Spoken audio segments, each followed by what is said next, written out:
Merci Julien. Voilà, au nom du comité du Cercle des dirigeants d'entreprise, j'ai le grand plaisir de vous accueillir pour cette présentation, séance. Vous savez que bientôt nous élisons à Genève au Conseil d'État en élection partielle, un 7e conseiller d'État. C'est ce soir le magistrat sortant, Pierre Naudet, candidat à sa propre réélection, qui va nous expliquer, puisqu'il est candidat au 2e tour, son programme pour l'essentiel.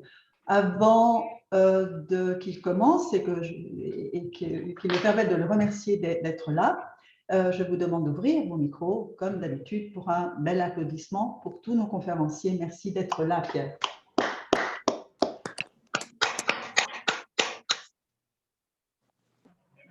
Voilà, Pierre Naudet, vous avez créé la surprise quand même lors du premier tour. Vous êtes là où on ne vous attendait pas. Vous avez un programme issu de beaucoup de discussions avec notamment les dirigeants. Nous sommes au Cercle des dirigeants d'entreprise. Est-ce que vous pouvez maintenant affiner ce programme que vous travaillez depuis quelque temps et nous en brosser les grandes lignes? Merci beaucoup.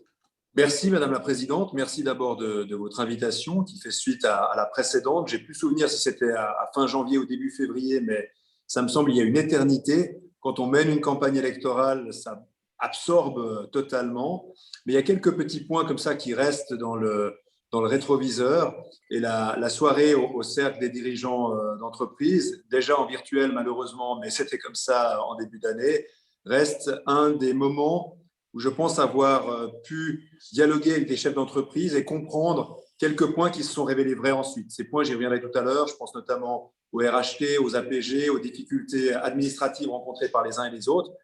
Donc, mon propos liminaire ce soir, c'est de vous dire que je viens avec le même état d'esprit.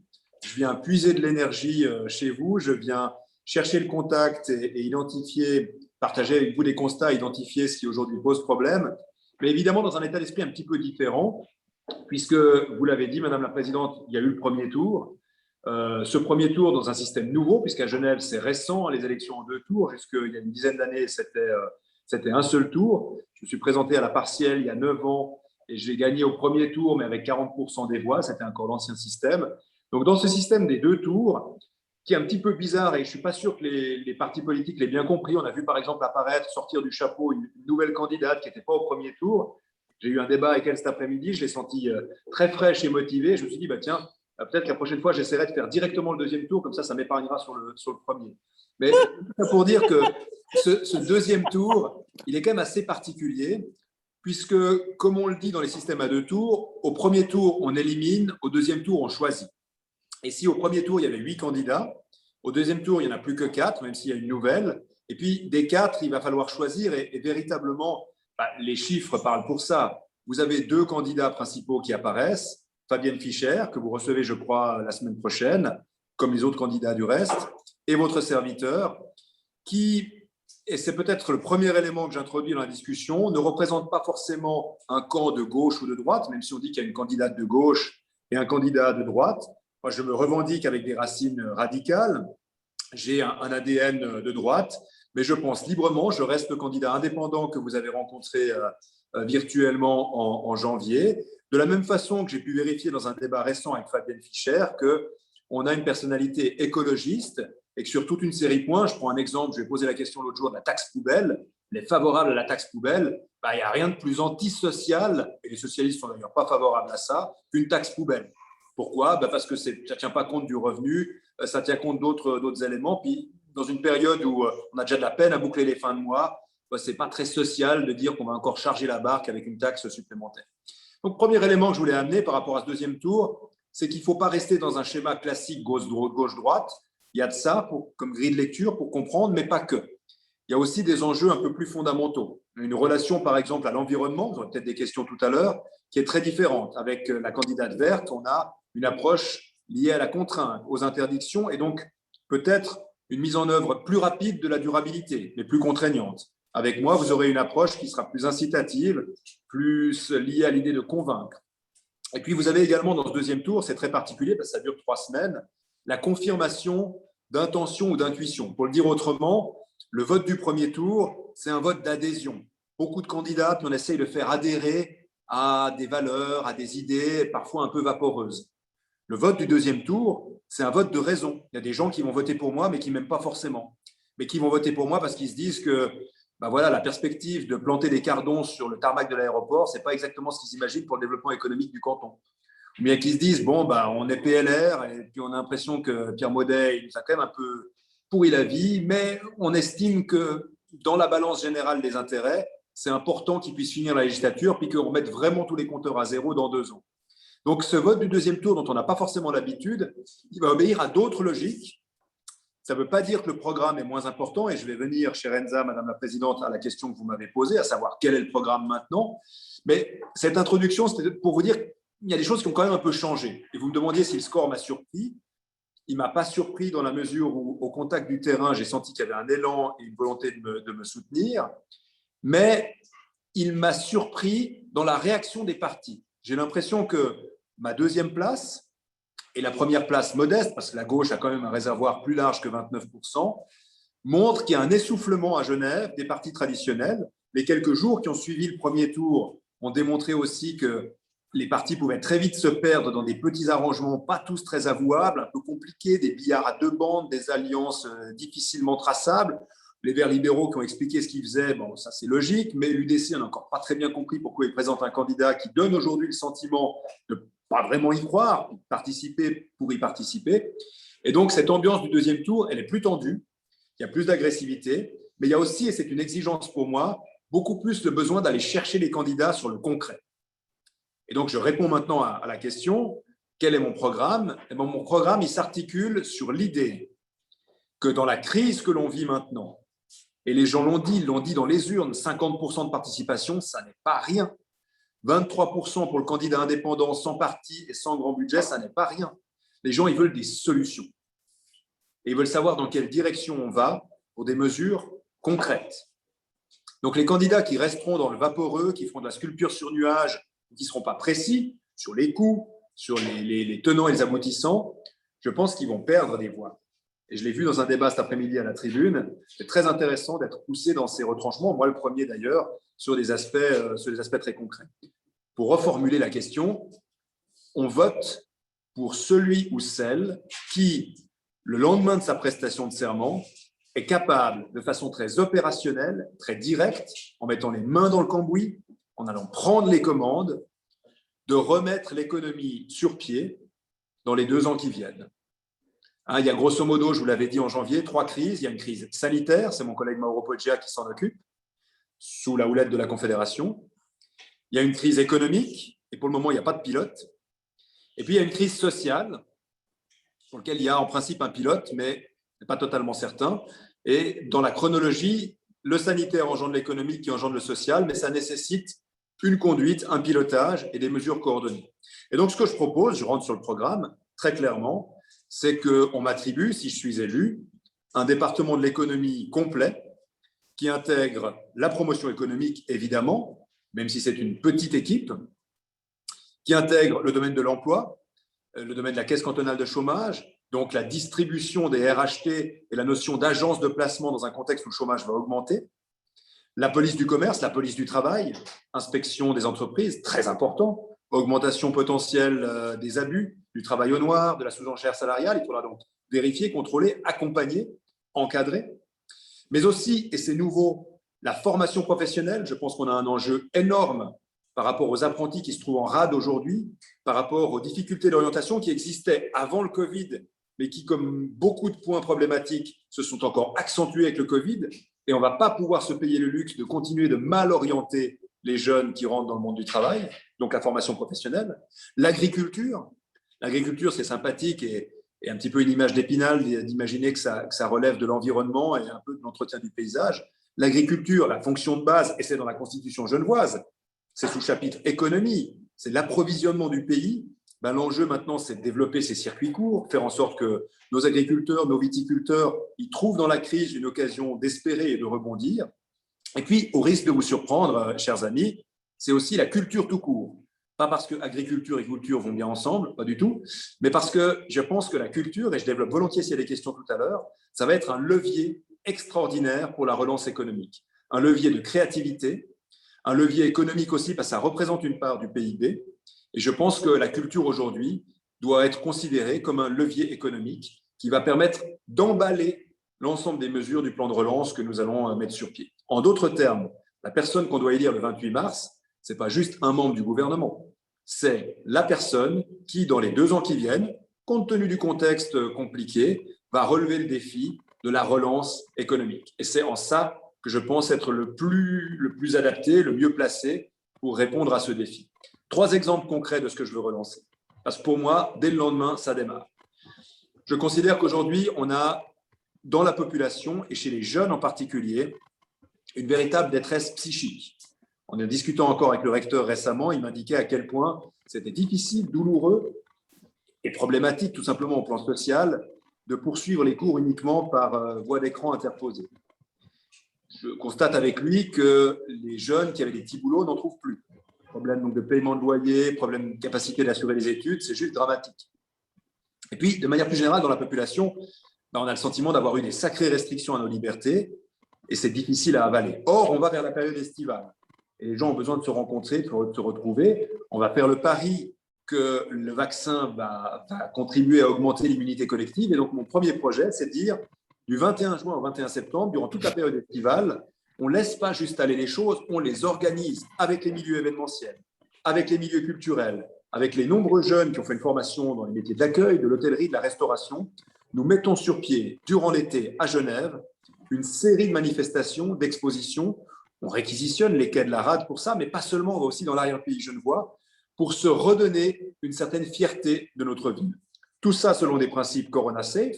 Et là, j'ai rencontré dans le cadre de ma permanence ces dernières semaines des startups qui sont incroyables, qui rendent possible par exemple les comptages de densité dans des zones, donc vérifier que ce n'est pas l'anarchie et qu'on respecte strictement les flux, et faire en sorte que durant l'été, on ait une sorte de festival de reprise.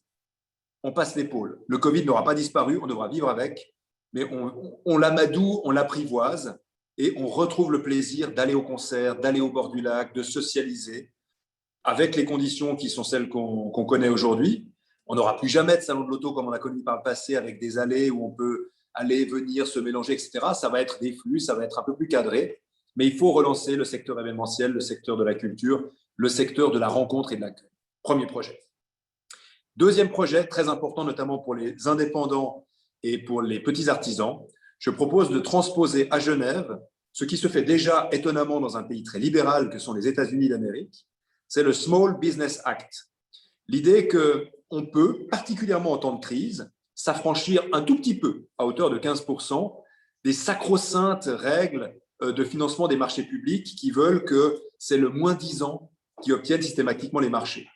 Aux États-Unis, on a cette loi très particulière, pas très libérale, mais que je trouve très bonne et qui fonctionne, qui veut que la commande publique, que ce soit la commande de véhicules, de bâtiments, des mandats, missions et autres, soit attribuée au minimum à 15% selon un critère de proximité et de petitesse de l'entreprise, des entreprises de 0 à 10 employés par hypothèse, qui se voient confier des mandats dans la serrurerie, dans l'électricité, dans la fiduciaire, dans des domaines d'activité où on crée une sorte de marché local qui se justifie par l'idée de réinjecter des sommes petites mais qui s'additionnant font de grands ruisseaux et pourquoi pas de grandes rivières dans celles et ceux qui constituent le tissu économique du canton. Alors, ce sera compliqué, on me dira que ce n'est pas possible, s'affranchir des règles, normes internationales, patati patata. Moi, ce que je dis, c'est qu'en situation extraordinaire, c'est possible. Et on va faire en sorte que ce soit le cas. Moi, je peux vous dire qu'il y a d'autres juridictions qui ne s'embarrassent pas de ces considérations. Troisième et dernier exemple, un exemple qui montre qu'on doit avoir la vision du projet suivant et du projet de société suivant. J'identifie, mais je serais ravi d'en parler avec vous tout à l'heure, 2 domaines d'activité dans lesquels la croissance économique, si elle est maîtrisée, peut se révéler extrêmement féconde en termes d'emploi, mais en termes également de maîtrise du développement économique et financier de la société. Parce que tout ce que je vous annonce là, il va falloir le financer, et le financer, c'est se poser la question également des budgets publics. Je pense que dans les années qui viennent, on va devoir injecter massivement des budgets d'investissement. Je ne dis rien, et on verra s'il y a des questions tout à l'heure, sur le fonctionnement de l'État. Je pense qu'on peut optimiser nettement et réallouer les ressources, mais sur l'investissement, c'est nécessaire de ne pas baisser les efforts. Et cet investissement, il doit porter notamment sur les infrastructures environnementales nouvelles. Très concrètement, aujourd'hui, on a 3,5% de l'énergie consommée dans notre canton qui provient du solaire. C'est faible. Si l'on voulait tripler, passer de 3,5 à 10%, on pourrait le faire en moins de 4 ans avec des fonds qui existent. Il y a 1 milliard de francs qui sont réservés pour des programmes relevant de ces projets-là aux services industriels, mais avec une difficulté, c'est qu'on n'a pas le personnel pour le faire. Autrement dit, on continue de former dans le domaine du chauffage des CFC de chauffagistes sur des chaudières à fioul, par exemple. On a des connexions relativement faibles, trop faibles encore, entre l'industrie photovoltaïque, avec des coûts de panneaux solaires qui ont diminué de 90% ces 10 dernières années, les électriciens et les spécialistes du thermique. Et donc, l'enjeu, c'est d'arriver à mettre autour de la table des secteurs qui ne se parlaient pas forcément. Le secteur immobilier, on a besoin d'eux pour diriger nos investissements sur une rénovation du parc. Le secteur énergétique, public et privé. Le secteur de la formation. On va par exemple avoir dans le domaine de l'hôtellerie, au bas mot, 1/3 des effectifs, 5000 personnes à Genève, qui vont perdre leur emploi parce que les hôtels ne vont pas redémarrer tout de suite, voire jamais redémarrer. Comment est-ce qu'on réalise le défi de réorienter à la faveur d'un bilan de compétences une partie de ces gens vers des métiers de demain, des métiers verts, des métiers, par exemple, consistant à poser des panneaux solaires. Sachez qu'on pourrait aller jusqu'à 40% de l'énergie consommée à Genève, produite par le solaire, juste si on fait le calcul de la règle de 3, des toits plats disponibles à Genève. Et donc, je pense qu'un plan de relance digne de ce nom, c'est à la fois travailler sur le psychisme, sur la confiance, sur l'envie de retrouver le lien social, travailler également sur la libération de sommes pour que l'activité redémarre, on ne peut pas se biberonner au RHT éternellement, et travailler dans une perspective future sur les métiers de l'économie de la vie, la santé, l'environnement, qui représentent un potentiel de croissance important. Et avec ça, j'en ai déjà trop dit, je m'arrête là et je me réjouis de répondre à vos questions. Merci d'ouvrir vos micros pour remercier Pierre Baudet de son introduction.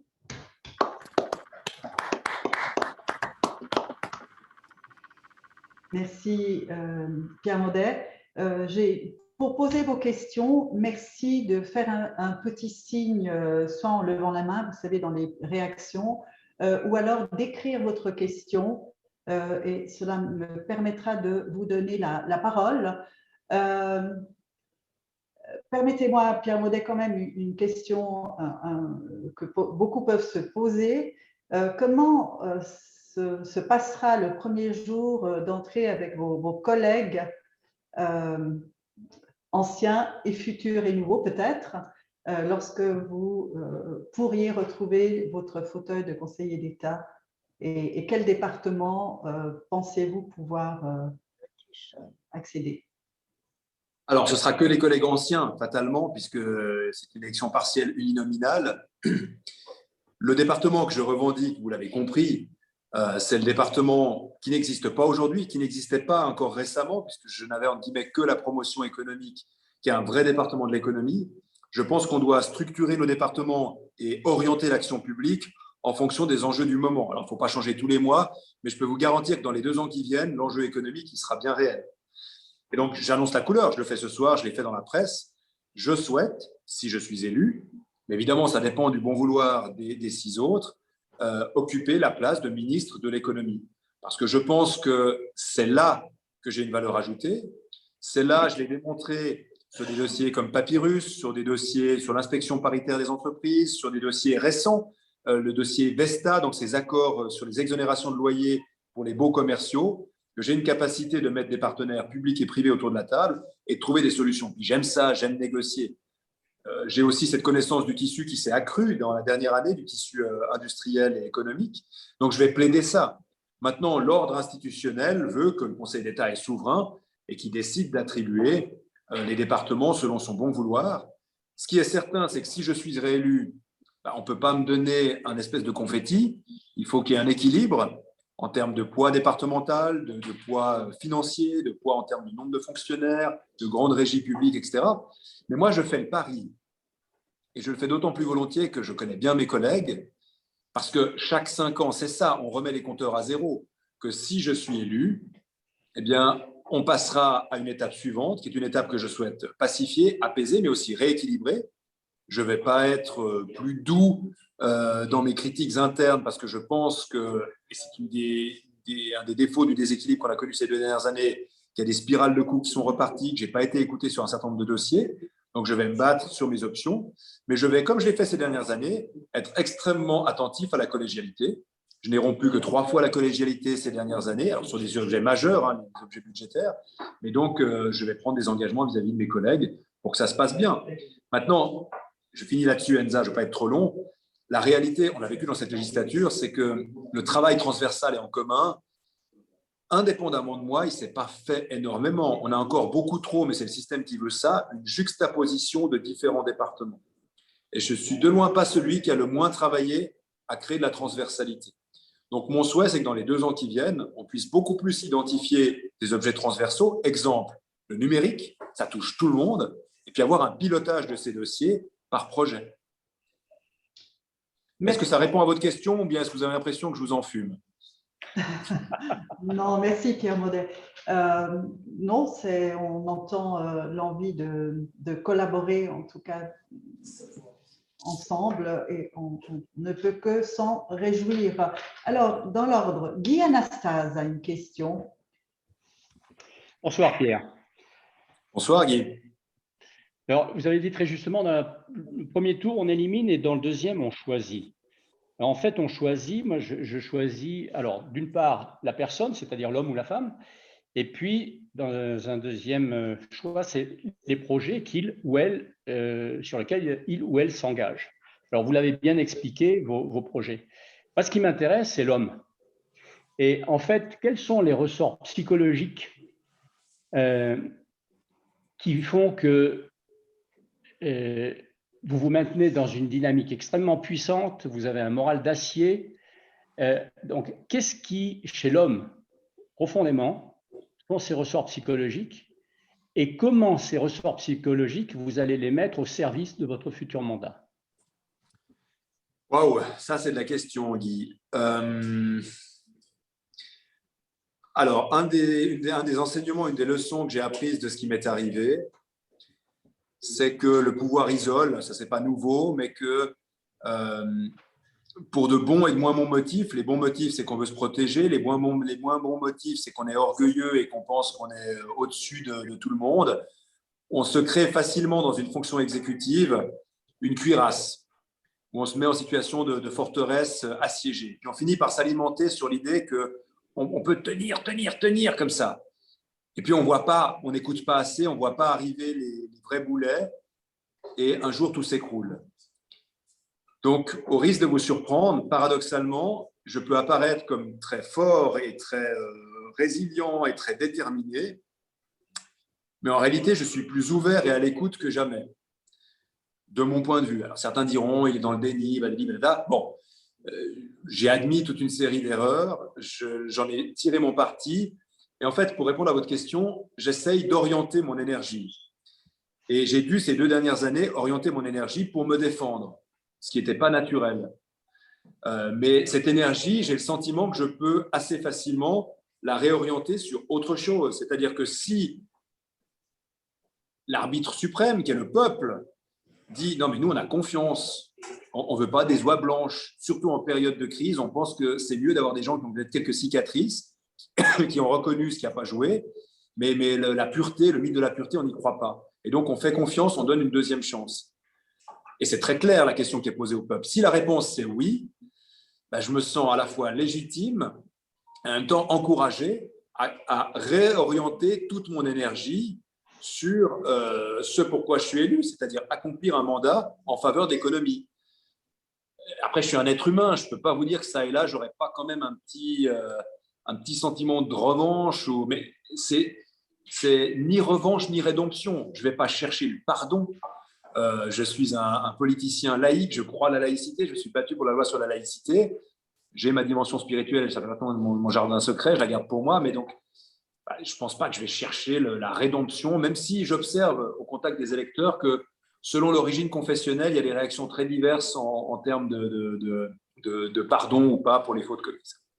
Je ne vais pas non plus chercher la revanche, parce que je sais que c'est un poison. Et je sais que si aujourd'hui j'étais vraiment dans une logique de revanche, ça se verrait, ça se saurait, ça se sentirait et je ne gagnerais pas. Et donc, je ne suis pas en train de vous dire que je ne suis pas revanchard parce que je pense que ça va me faire perdre. Je ne suis pas revanchard parce que je sais que ça ne marche pas en politique et que ce n'est pas possible et qu'on se sécrète de la bile inutilement, qu'à la fin on perd. Puis voilà, donc je ne suis pas en train d'affûter mes petites flèches de Sarbacane. Je ne vais pas mettre mon énergie là-dessus. Je ne suis pas non plus en train de vous dire que je vais être amnésique. Je ne serai simplement pas rancunier. Voilà. Merci beaucoup. Merci. Thierry Martin, s'il peut ouvrir son micro, se demande si on a… voilà, en fait, je lui laisse demander. Oui, Elsa. Première question. Oui, bonsoir Pierre. J'ai deux questions. Bonsoir. La première concerne la candidature de Fabienne Fischer. Nul moment dans la campagne, il a été fait mention qu'une deuxième verte au Conseil d'État, en plus de faire basculer la majorité à gauche pour les 2 prochaines années, ça mettrait pratiquement 30% du Conseil d'État dans une posture du géant vert écologiste. Comment est-ce que et pourquoi ça n'a pas été argumenté en utilisant ça comme support? Et puis la deuxième question, je sais qu'il y a un jardin secret, mais quand on a écrit un livre Quarantaine, il y a quelque chose qui m'intéresse et qui rejoint un petit peu ce qui a été posé comme question avant, c'est en quoi est-ce que cette retraite à Senonque en novembre 2019 a permis de changer le Pierre Maudet qui était peut-être froid et distant avant. Ça m'intéresse aussi. Alors, sur la première question, je ne suis pas la bonne personne pour répondre parce qu'en fait, ça m'a frappé comme vous. Et la question pourrait se poser aussi pour le PDC. Ce serait dingue d'avoir 2 magistrats PDC maintenant. Enfin, il y aurait un déséquilibre. Moi, j'ai fait toute ma campagne en disant la petite cuisine des partis, ça ne m'intéresse plus. Et c'est sincère. Donc, je n'ai pas utilisé cet argument parce que ça aurait été paradoxal pour moi de dire « Ouh là là, mais attention, il va y avoir 2 Verts ou bien 2 PDC. » Enfin, ça, c'est pour le 2e tour. Et ça pose un problème d'équilibre. Oui, ça pose un problème d'équilibre. Mais c'était par exemple au candidat PLR de le dire. Le PLR, il a 25 députés sur 100, c'est 25%. Il est fondé à avoir 2 sièges. Alors, c'est paradoxal que je le dise, mais disons, on sait pourquoi il n'en a plus 2. C'est sûr que le PLR, à partir du 28 mars, il aura définitivement, en tout cas jusqu'aux prochaines élections, plus qu'un seul élu. Mais c'est les candidats des autres partis qui étaient, eux, dans une logique de parti, qui auraient pu utiliser intelligemment cet argument. Ils ne l'ont pas fait, je ne sais pas pourquoi. Je ne suis pas totalement certain que la campagne ait été très, très maîtrisée, pour le dire pudiquement. Donc, je pense que certains ont complètement raté leur campagne. Et ça, c'est un des éléments qui me le fait penser. Parce qu'évidemment, que lorsqu'on représente un parti d'un siège sortant et qu'on se bat contre d'autres qui ont une représentation beaucoup plus petite, je crois que les Verts, ils ont 14 ou 15 députés au Grand Conseil, la question de la justification des 2 élus, elle se pose. Mais vous avez raison, elle ne s'est pas posée. J'estime simplement que ce n'est pas à moi de la poser. Sur la deuxième question, vous faites référence au livre que j'ai écrit, le livre Quarantaine, que je vous envoie volontiers si vous le souhaitez. Donc, vous pouvez le commander sur mon site et je vous le recommande. Et c'est vrai que dans les mots introductifs, je fais référence à une retraite. On m'a recommandé, pour rien vous cacher, c'est Guy-Olivier Second qui m'a recommandé. Il m'a dit, non, mais là, vous êtes pris dans le tourbillon. Ce n'était pas en novembre, c'était en avril 2019, à Pâques, ou juste après Pâques. Vous êtes pris dans un maelstrom. Il m'a donné l'image du cyclone. Il m'a dit, quand on est pris dans un cyclone, en réalité, on parle, vous savez, de l'expression de l'œil du cyclone. C'est dans l'œil du cyclone qu'on est le plus tranquille, théoriquement. Donc, il m'a recommandé de faire une semaine complètement off. Et je suis allé dans cette abbaye improbable au milieu des champs de lavande dans le Luberon, qui est un des rares coins où vous n'avez pas de réseau. Dès que vous n'avez pas de réseau, vous n'avez pas de réseau du tout. Il n'y a pas d'antenne, c'est dans un trou, c'est paumé. Si vous faites le programme, vous commencez à 4h30 du matin. Alors, plutôt que d'écrire des mails à 4h30 du matin, vous allez faire les matines et vous finissez avec les vêpres. Vous suivez le rythme des moines qui y sont. Et ça m'a fait un bien fou durant une semaine de ne pas avoir un seul téléphone, pas un seul mail, rien. En repartant en TGV, puisqu'on monte à Avignon, j'ai allumé mon attel, j'avais, je me rappelle très bien, 434 emails, ce qui était encore pas trop. Et là-dessus, j'en avais même pas, j'en avais une trentaine, même pas 10% qui représentaient un enjeu réel. C'est-à-dire que tout le reste, soit ça s'était réglé de soi-même, soit c'était totalement inutile que je les lise, soit il n'y avait pas vraiment d'urgence. Ça a été une leçon. Faire une semaine de repli stratégique, de réflexion, de lecture, de vidage de tête. Ça ne m'était jamais arrivé. Et chapeau à ma femme parce qu'elle a évidemment assuré l'intendance pendant ce temps-là. Donc, ça veut dire aussi avoir une famille qui accepte qu'on se mette complètement out. Mais ça m'a fait un bien fou. Et ça a été le point de départ d'une introspection, d'une réflexion qui n'est pas finie. D'ailleurs, je vais être très humble, le cheminement, il est encore en cours. Mais c'était nécessaire de me dépolluer, de sortir de la toxicité des réseaux sociaux, par exemple. Merci beaucoup. Merci. Il y a quelques mains qui sont levées. Philippe Rubaud. Ça y est, je rétablis mon micro. Bonsoir, Madame la Présidente. Bonsoir, Monsieur le Conseiller d'État, mon cher Pierre. Bonsoir. 3 thèmes très rapides.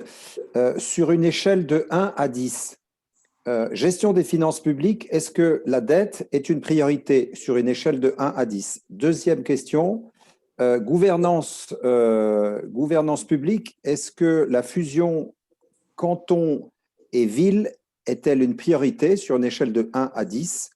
Et infrastructure, la traversée du lac est-elle une priorité sur une échelle de 1 à 10? Alors, première question, réponse 5, au milieu. La dette est une priorité, mais il faut distinguer. Il y a la dette que l'on consolide et qu'on renforce chaque année liée au fonctionnement de l'État, qui est hyper problématique. Et puis, il y a la bonne dette, la dette liée à l'investissement, qui, elle, va s'accroître, mais c'est, à mon avis, indispensable. Et c'est une dette qui, en fait, vu le loyer de l'argent actuellement, ne nous coûte pas grand-chose. Cette dette-là, qui procède de l'idée de relance et de grands travaux, elle est nécessaire.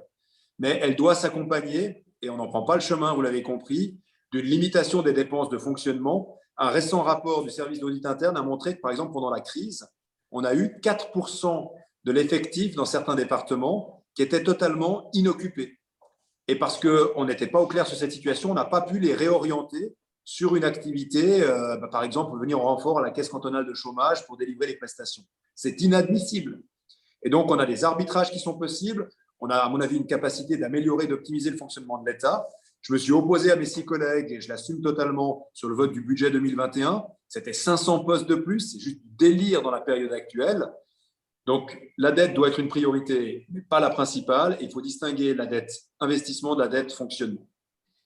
Sur la deuxième question, je sais que je voulais répondre. C'était quoi déjà le deuxième curseur? Fusion canton-ville. Oui. Alors, pour moi, ce serait une déperdition d'énergie monumentale que d'essayer de faire ce que la Constituante n'a pas fait il y a 10 ans.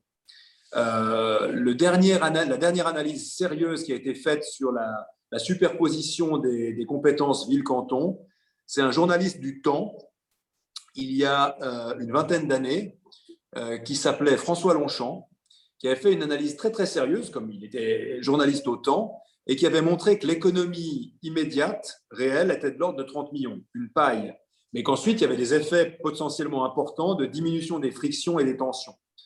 Aujourd'hui, je dois être honnête, il y a relativement peu de tensions, avec notamment le départ de Rémi Pagani du Conseil administratif, entre l'équipe du Conseil d'État et l'équipe du Conseil administratif. C'est une vraie question structurelle, mais si on décidait un peu par oukase, de lancer un processus de fusion, je pense qu'on y mettrait un temps et une énergie énorme pour un résultat au final qui serait, à mon avis, mitigé et qui ne réglerait pas la problématique des communes. Donc, des autres communes, j'entends. Donc, moi, ce n'est pas le chantier, pour être très franc, que je choisirais. En revanche, et là, je mettrais 8 sur 10, le chantier de la traversée du lac, je pense qu'il est essentiel.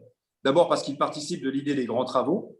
Ensuite, parce qu'on a besoin de gestes architecturaux. Troisièmement, et j'aurais dû commencer par là, parce qu'on l'a vu sur les clés de rive, le désengorgement de la ville, il est crédible si on a un programme d'ensemble et un bouclement autoroutier, qui pourrait d'ailleurs s'accompagner d'un bouclement ferroviaire. Bon, il n'y a pas de tabou, on peut discuter, mais je suis convaincu qu'il faut y aller. Et il y a un vote populaire qui est en force. Alors, on a compris que le Conseil d'État actuel et surtout le titulaire des transports ne voulait pas avancer là-dessus. Bon, on prend acte, mais il y a un travail important qui a été effectué par notre ami Raymond Loretan et le groupe qui l'a piloté. Et voilà, chaque année qu'on attend, chaque report que on sait que ça se fera à un moment ou à un autre, ben je pense que c'est du gâchis et c'est de l'argent. Alors là, pour le coup, c'est une dette virtuelle qu'on se crée extrêmement importante. Merci beaucoup. Je ne sais pas si ça fait. Merci. Tout à fait, merci beaucoup. Merci. Alors, il y a une question belge. Roberto de Primis. Bonsoir, merci Madame la Présidente. Bonsoir à vous. C'était très intéressant. Bon, je ne suis pas très sexy pour vous parce que, étant en Belgique, je ne pourrais pas voter au second tour.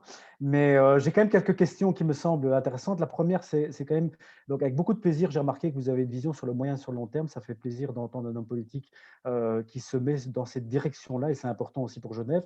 Première chose, étant au sein de l'Union européenne, de mon côté, basé à Bruxelles, ayant travaillé une vingtaine d'années avec des hommes politiques, on travaille beaucoup sur le lien entre la culture et l'économie. Et donc, il y a le système ici au sein de l'Union européenne des capitales européennes de la culture. Donc, je crois que c'est fondamental. Ce que vous avez proposé, donc, si vous pouvez peut-être en rien développer à un moment donné sur une idée d'englober la culture comme un pôle d'attraction pour l'économie, si on prend Lille, si on prend Bruges ou si on prend encore des villes dans l'Est européen, ça a été un boost sur le plan économique. Deuxième point, Genève, et comme pas mal de villes en fait à travers le monde, sont des pôles d'attraction et de plus en plus. Genève ne doit pas rester un pôle d'attraction uniquement sur des questions liées aux Nations Unies, à la paix et aux droits de l'homme. Me semble-t-il, ça pourrait devenir un hub sur des questions technologiques, d'innovation, pourquoi pas dans les questions liées à tout ce qui est technologie verte. Vous en avez déjà parlé, ça vous permettrait de grappiller, à mon avis, des parts de marché sur votre adversaire. Je vous donne une indication peut-être ici, mais voilà, c'est deux phases sur lesquelles j'aurais aimé voir comment est-ce que vous iriez positionner Genève. Merci. Très, très bonne question, merci. Alors, je vais faire une réponse commune parce que je pense que les deux cas de figure rencontrent les mêmes obstacles. Et ce n'est pas Philippe Rubaud qui me contredirait, avec qui j'ai eu plusieurs fois cette discussion. Est-ce qu'on a aujourd'hui le terreau nécessaire et suffisant à Genève pour poursuivre ces deux objectifs?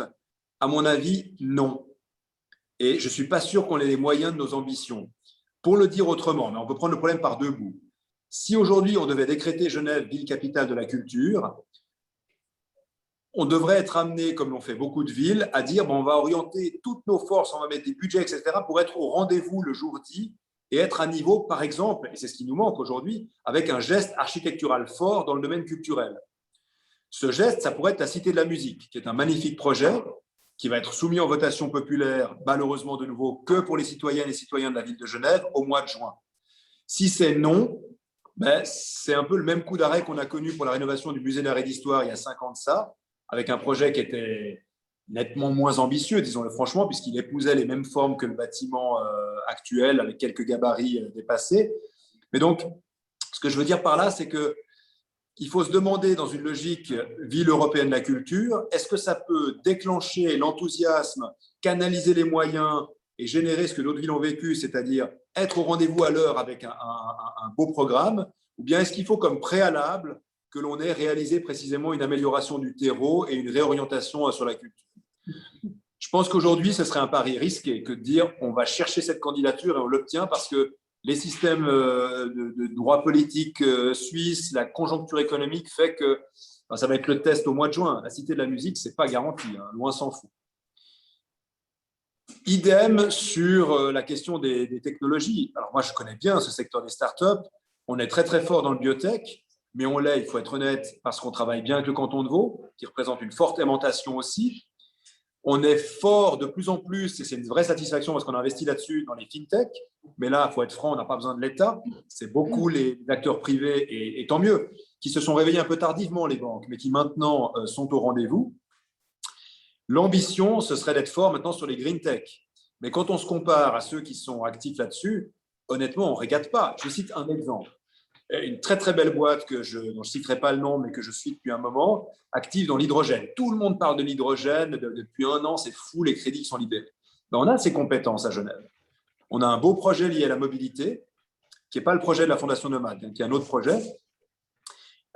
Et on a un alignement des astres parce que certaines industries genevoises actives dans l'aéronautique pourraient avantageusement, c'est mort l'aéronautique pour un moment, réorienter leur ligne de production sur des contenants à hydrogène.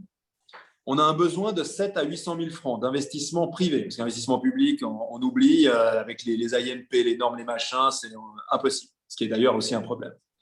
Ben, on ne trouve pas l'investisseur privé. On a un secteur bancaire qui est quand même extraordinairement frileux, qui a été mis à contribution, mais cautionné à 100% par la Confédération, donc la contribution est un peu théorique, dans les pré-Covid.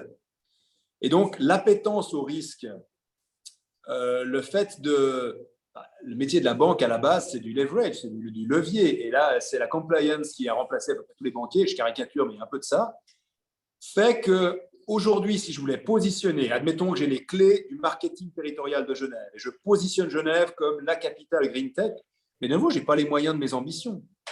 Et donc, en réponse à tout ça, et pour faire l'emballage, j'emploie le terme à dessein, je pense que la première chose en réalité à faire, et c'est ce que j'aimerais un peu instiller avec l'idée du festival durant l'été, c'est de faire du marketing territorial, d'aligner tout le monde sur la vision qu'on veut avoir de Genève à 10 ans.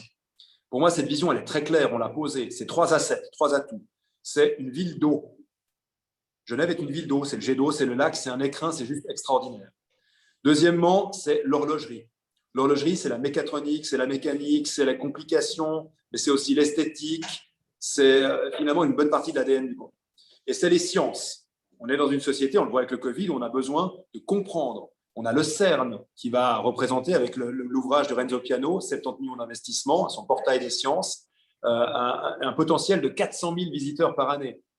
Avec ces 3 éléments-là et un rebranding, un emballage digne de ce nom, et il faut commencer, et c'est là que la culture est essentielle en fait. Il faut commencer par mobiliser les milieux culturels sur ce que l'on veut vendre, l'emballage. Eh bien, on aligne les planètes et ensuite on fonce sur les 2 angles que vous avez proposés. Pour moi, c'est ce qu'il faut faire. J'ai un très bon exemple, je finis par ça. Je n'étais pas du tout favorable au Brexit, mais quand j'observe comment nos amis britanniques ont négocié le virage, simplement en termes de marketing territorial, avec un déferlement d'Union Jack un peu partout, avec des programmes qui actionnent des sentiments de fierté, d'éléments d'ADN, ils sont allés chercher ce qui fait leur identité. Qu'est-ce qui fait l'identité de Genève? Quelles sont les appartenances dont on est fier? Ben, ça provoque une réaction qui est juste extraordinaire et on a besoin de ça maintenant. Merci beaucoup. On va être fou, on va poser des questions brèves pour des réponses encore plus brèves. Brèves. On va tenter. Alexis Jacques, qui est évidemment dans un secteur sinistré, quand tu entends voilà, les perspectives pour cet été. Oui, bon, effectivement, mais bon, quand même positif de voir qu'il y a des choses qui se préparent, ça c'est toujours bien, au moins je suis toujours content par rapport à ça. Par contre, c'est vrai qu'en termes de perspective au niveau économique, pour être très pragmatique, et je vais essayer de faire très vite, donc on essaie le but de ce que tu annonces, c'est de relancer l'économie le plus rapidement possible, c'est un peu les intentions avec ce genre de propositions par exemple. Quand on aura vacciné une certaine quantité de personnes ou autre, quand on aura atteint un certain niveau de protection, parce que je vois que tu as un discours sur une durée quand même plutôt longue là-dessus, en termes de vision et de relance, mais comment tu inclus ça pour pouvoir justement permettre à certains milieux économiques de se relancer vraiment pleinement et qu'on puisse à un moment vraiment dire « allez, on y va », parce que le problème étant que, et ça tu le vois, l'entrepreneuriat, vu toutes les personnes que tu as dû rencontrer ces derniers temps, la plupart te disent, à mon avis aussi, que le problème est de ne pas avoir une vraie relance où les gens viennent nous voir en se disant bon, on attend encore un peu parce que pour l'instant, ce n'est pas encore ce qui est donné. Les annonces arrivent, on verra. J'ai encore 2 clients restaurateurs qui m'ont dit on va attendre un peu les annonces dans quelques jours, puis on se rappelle. Enfin, voilà. Alexis, je termine. Merci. Génial. Bon, j'ai entendu encore récemment que j'avais beaucoup de casseroles. Alors oui, j'ai des casseroles et j'en ai beaucoup sur le feu. Et pour donner un exemple, le domaine de la finance durable, qui est un domaine extrêmement important parce que ça va orienter les investissements au niveau mondial. On a investi il y a 2 ans là-dessus. Je pense qu'on doit être la première ville, cet automne déjà, à provoquer en présentiel aussi le 2e congrès de la finance durable. Le premier a eu lieu en octobre 2019. Et donc, moi, j'ai quelques idées assez précises de ce que l'on peut mobiliser physiquement pour relancer l'économie. Donc, on n'est pas totalement dépourvu. Tout ne s'est pas arrêté. Il y a des choses qu'on a suspendues. Donc, ma réponse consiste à dire qu'on a des casseroles sur le feu, qu'on a la possibilité de monter la température et de provoquer un redémarrage sur certains secteurs, l'événementiel, la restauration, l'hôtellerie, mais qu'en parallèle à ça, il faut tout de suite, d'où l'importance d'avoir quelqu'un d'opérationnel, lancer un grand programme de requalification. Il y a des gens qui, par centaines, voire par milliers, vont devoir changer d'activité économique. Et ça, c'est concomitant, il faut le faire en parallèle. Merci beaucoup. Sur ce sujet, elle n'a pas levé la main, mais Elena Rigotti, j'aurais bien aimé que tu réagisses un petit peu sur ce domaine aussi sinistré qu'est le tien, la restauration, et sur ce que Pierre Maudet vient de dire. Merci Enza. Oui, effectivement, de toute façon, on est un secteur complètement sinistré. Il faudra aussi attirer du monde à Genève en ce qui concerne, mais ça fait quelques années que ce n'est pas vraiment le cas parce qu'on n'a pas le tourisme de loisirs le week-end. Et donc, le week-end, c'est quand même assez sinistré. Mais de toute façon, pour l'instant, c'est Berne un peu qui décide pour le court terme. De toute façon, après, tant qu'il y aura la volonté de recommander le télétravail, ça sera de toute façon très difficile le démarrage. Donc, à long terme, il faudra effectivement que Genève puisse proposer des événements. Alors, l'événement que tu proposes là sur la finance, c'est une excellente idée. Tout ce qui peut attirer du monde à Genève est une excellente idée. De toute façon, c'est par là qu'on pourra aussi s'en sortir.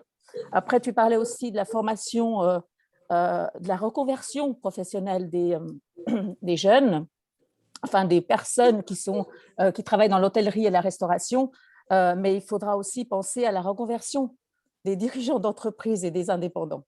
Et c'est pour ça que, voilà, moi j'ai déposé une motion pour une proposition de motion pour justement une formation de reconversion pour les indépendants et les dirigeants d'entreprise, parce que justement, ils n'auront pas ni le droit aux indemnités de chômage, et je pense qu'il y en a beaucoup qui vont perdre leur outil de travail. Et à ce niveau-là, est-ce que tu as aussi des idées à proposer, éventuellement? Merci. Alors, très rapidement, je pense que ton constat est juste. Je n'ai pas pris connaissance du texte de la motion ou du projet de loi, mais je pense que ça vise un vrai problème. D'autant plus que j'entendais encore Fabienne Fischer parler de la compensation des RHT. Vous savez, ces 20% qui manquent à tort et à travers. Je pense que jusqu'à un niveau de salaire de 5 000 à 6 000 francs, ça se justifie. Au-delà, non, ça ne se justifie pas. Mais ce faisant, on oublie totalement des gens qui sont beaucoup plus précarisés, qui sont effectivement ces indépendants. Quand on regarde les indépendants qui ont des indemnités journalières parce qu'ils avaient jusque-là un business de 50 000 à 60 000 francs de chiffre d'affaires par année, de l'ordre de 30 francs, puis qu'ils ont 1 500 maximum ou 1 200 par mois, c'est eux qu'il faut aider, plus que la compensation des 20% de RHT dans une partie de l'économie. Et donc, il faudra faire deux choses. D'une part, leur permettre de continuer de vivre, parce qu'aujourd'hui, il y a des indépendants qui renoncent à leur loyer d'habitation, qui vont habiter, je l'ai rencontré avec une coiffeuse notamment, dans leur local de travail, parce qu'ils n'ont simplement plus les fonds. Et puis, tu l'as bien dit, il faudra aussi leur proposer, parce que dans certains secteurs, c'est vraiment mort, la capacité de se reformer, de se requalifier. Et là, on pense actuellement qu'aux salariés, et ça ne va pas être possible. Il faudra aussi le faire pour les indépendants, bien sûr. Merci beaucoup. Alors, Merci, plusieurs mains sont levées. On va peut-être grouper quelques questions, en tout cas. Alain Simonin. Et il faut ouvrir le micro, Alain. Voilà. Monsieur Maudet, une question d'ordre stratégique. Moi, j'ai été très heureux que vous mettiez l'accent au niveau de la relance à une relance verte. Vous avez bien élaboré aussi ce triumvirat, enfin cette collaboration entre agents immobiliers, secteur énergétique et formation. Mais ma question, c'est comment vous savez qu'en Europe, dans toute l'Europe, les Verts sont montés en puissance récemment dans les élections. C'est un courant qu'on voit partout. Comment voyez-vous votre collaboration avec les Verts, soit au niveau du Conseil d'État où vous avez un collègue qui représente les Verts, soit au niveau du Grand Conseil où il y a des députés Verts, soit au niveau de la société civile où il y a beaucoup de mouvements qui travaillent dans ce sens-là. Comment pensez-vous, puisque vous avez parlé du refus du travail en silo, ça me plaît beaucoup cette idée, comment pensez-vous collaborer sur ces trois niveaux avec les mouvements verts? Merci. Alain, je note. Voilà. Roland Mathis a également levé la main. Il faut ouvrir le micro. Alors, ma question était beaucoup plus tactique. Donc, à supposer que vous soyez élu, Et est-ce que vous pensez réellement que vos collègues vous donneront le poste de l'économie dont vous parlez? Et puis on vous reproche, c'est aussi une réalité, c'est un point je pense qu'il faut soulever, on vous reproche pas mal de casseroles au niveau de la gestion de vos précédents départements. Comment répondez-vous à ces points? Merci beaucoup. Peut-être répondre sur ces deux questions. Alors, la deuxième, je la trouve savoureuse. J'ai effectivement 14 ans de gestion comme magistrat en ville de Genève et au canton. Je pense que je n'ai jamais caché une approche assez directive, certains diront autoritaire, issue de mon parcours militaire, et une implication forte dans les dossiers. Donc, je n'ai pas le sentiment que ces derniers mois, j'ai particulièrement changé. J'ai plutôt le sentiment qu'on a essayé, mes collègues, pour ne pas les citer, à la faveur d'un audit RH, dont je serais heureux qu'on le fasse également dans d'autres départements pour voir un peu si on vous tend le micro, qu'on vous garantit l'anonymat et qu'il s'agit de dire ce que vous pensez du Conseil d'État, voir un peu ce qui sort. Et donc, quand vous dites que vous avez quelques casseroles dans le domaine du management, c'est une question de point de vue ou de perception. Je ne sais pas si envoyer un email à 4h30 du matin à un haut fonctionnaire sans du tout lui demander de répondre dans la minute. Mais pour quelqu'un qui est payé entre 160 et 220 000 francs par année, lui demander de venir bosser un peu le dimanche ou en soirée en période de crise économique, si c'est une violation des droits de l'homme. Mais c'est en tout cas pas ma vision. Donc, cet audit RH qui était excessivement explosif il y a 4 mois de cela, on parlait de tentatives de suicide, de népotisme, etc., c'est de mon point de vue considérablement dégonflé. Maintenant, s'il y a eu de la souffrance, je ne la nie pas et je pense qu'il faut le reconnaître.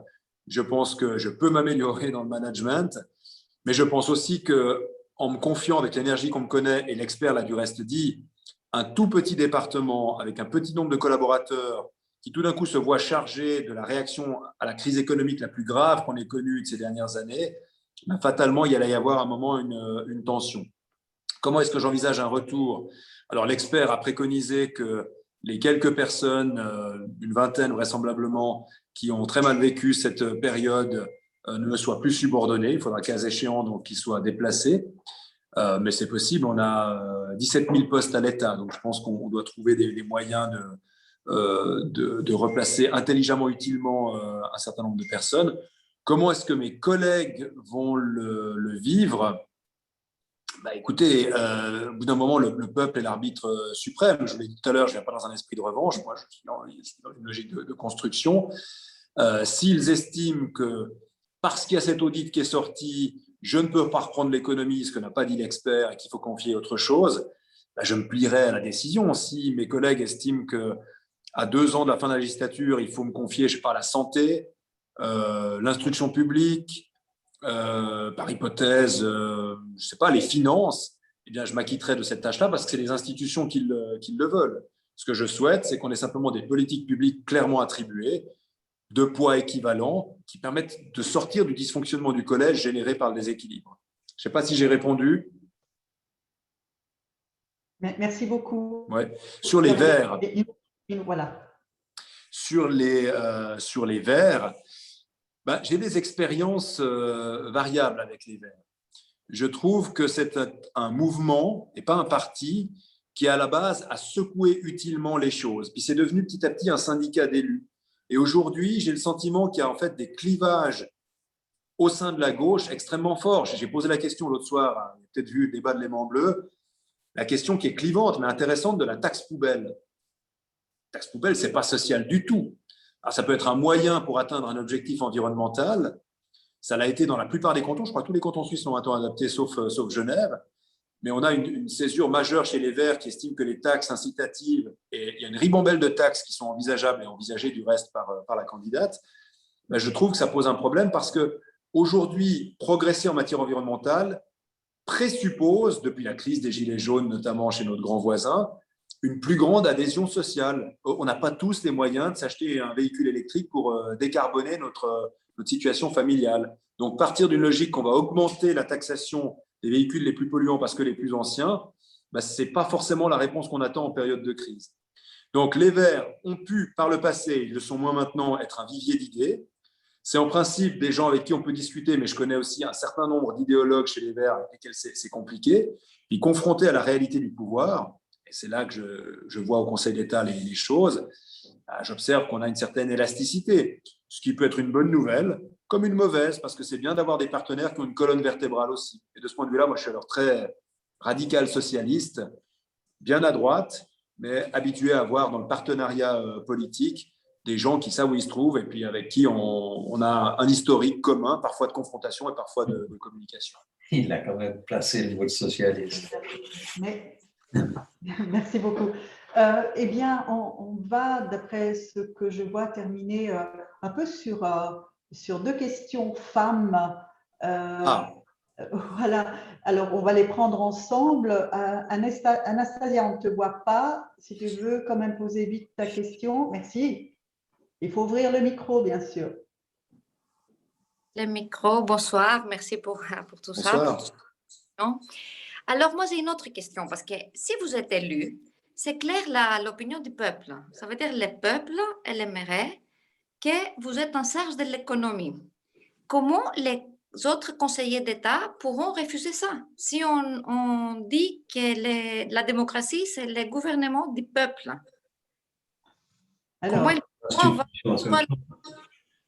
voilà. Merci beaucoup pour cette question. On va tout de suite prendre une autre question. Femme Dragana s'inquiète un petit peu du financement pour les entrepreneurs avec un E. Dragana, merci de poser ta question. Tu veux que je la traduise? Donc, c'est exactement une année que les personnes se débrouillent de chercher une solution avec digital, avec numérique.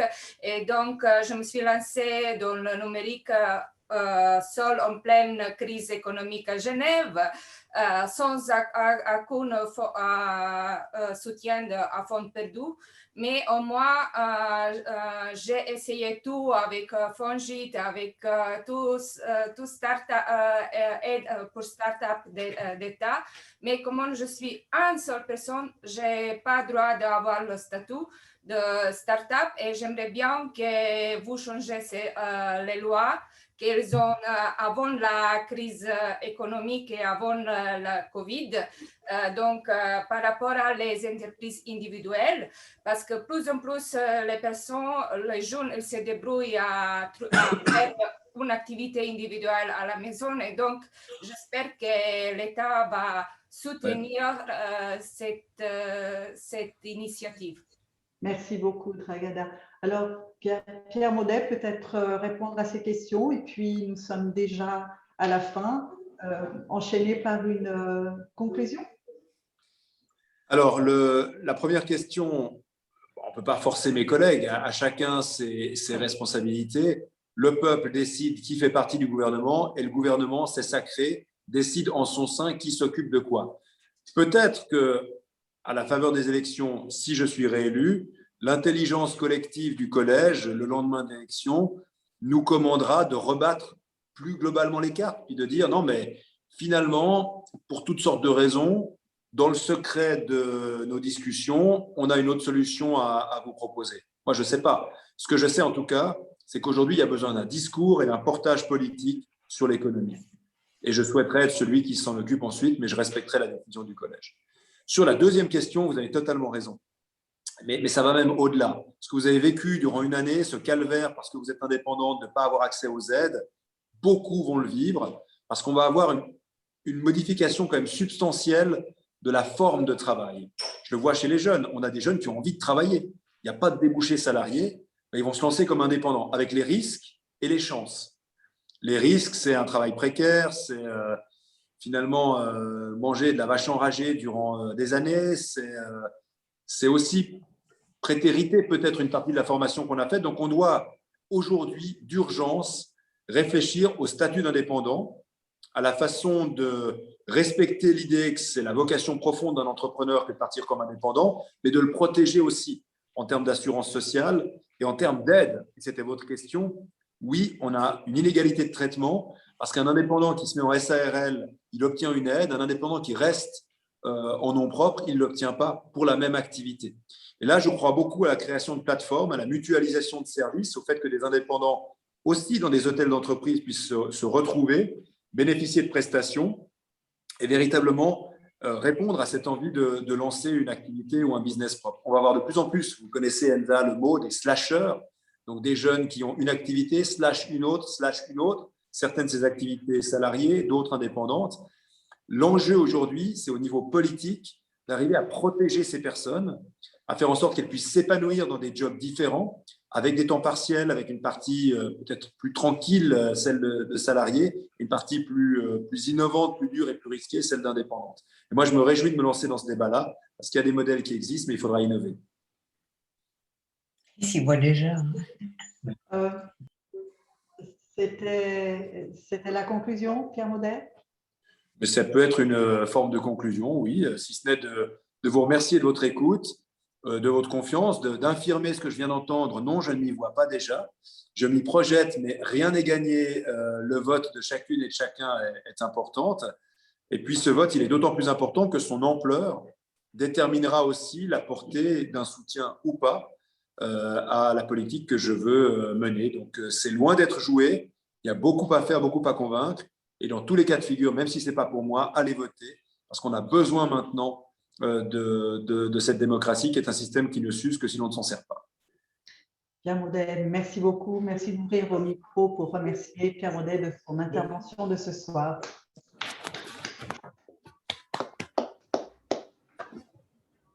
Voilà. C'est à ce moment-là qu'on vous offre normalement le petit apéritif. On va terminer l'enregistrement maintenant en remerciant Julien Boucher de tout son talent au niveau technique.